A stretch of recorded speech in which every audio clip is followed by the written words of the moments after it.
आज हम लोग श्रीमद् भगवद गीता के द्वितीय अध्याय के 33वें श्लोक से प्रारंभ करने जा रहे हैं।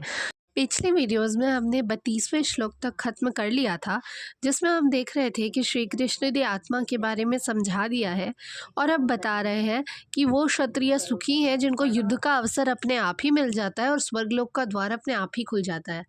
जिसके पश्चात ओम श्री परमात्मने नमः अथ द्वितीयोऽध्यायः श्रीभगवानुवाच अथ चेत्त्वमिमं धर्म्यं संग्रामं न करिष्यसि ततः स्वधर्मं कीर्तिं च हित्वा पापमवाप्स्यसि।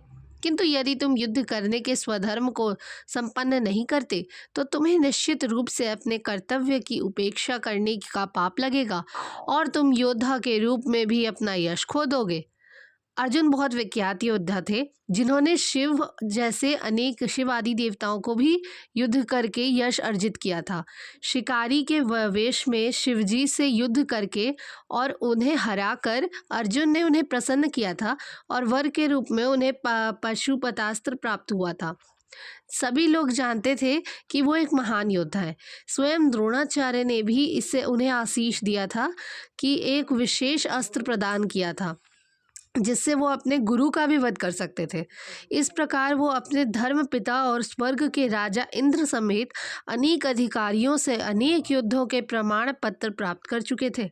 लेकिन यदि वो इस समय युद्ध का परित्याग करते तो वह न केवल क्षत्रिय का धर्म का उपेक्षा दोषी होते लेकिन अपना यश भी खो देते। दूसरे शब्दों में वो युद्ध करने से नहीं अपितु युद्ध से पलायन करने के कारण नरक का भोगी होते।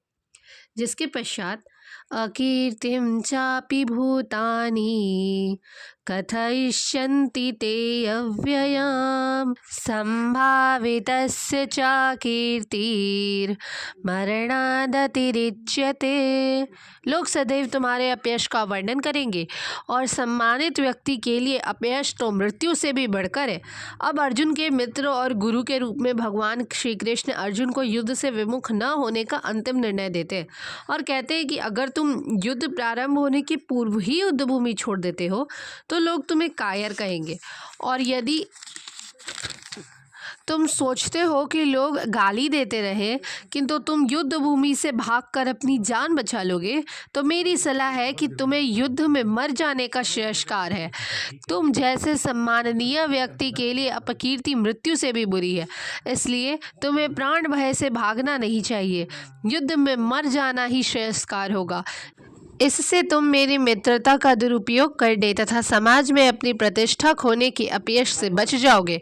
इसलिए अर्जुन के लिए भगवान का अंतिम निर्णय था कि वह संग्राम से पलायन न करे अपितु युद्ध में मरे। जिसके पश्चात भयाद्रणादुपरतं मन्स्यन्ते त्वां महारथाः येषां च त्वं बहुमतो भूत्वा यास्यसि लाघवम्। जिन जिन महान योद्धाओं ने तुम्हारे नाम तथा यश को सम्मान दिया है वे सोचेंगे कि तुमने डर के मारे युद्ध भूमि छोड़ दी है और इस तरह वे तुम्हें तुच्छ मानेंगे। भगवान कृष्ण अर्जुन को अपना निर्णय सुना रहे हैं। तुम ये मत सोचो कि दुर्योधन कर्ण जैसे अन्य जो समकालीन महारथी ये सोचेंगे कि तुमने अपने भाइयों और पितामहों पर दया करके युद्ध भूमि छोड़ी है।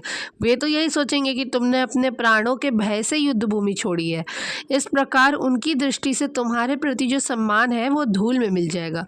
धन्यवाद। आज के लिए बस इतना ही। हम लोग आगे के श्लोक अगली वीडियो में करेंगे। तब तक के लिए जय श्री राधे कृष्ण।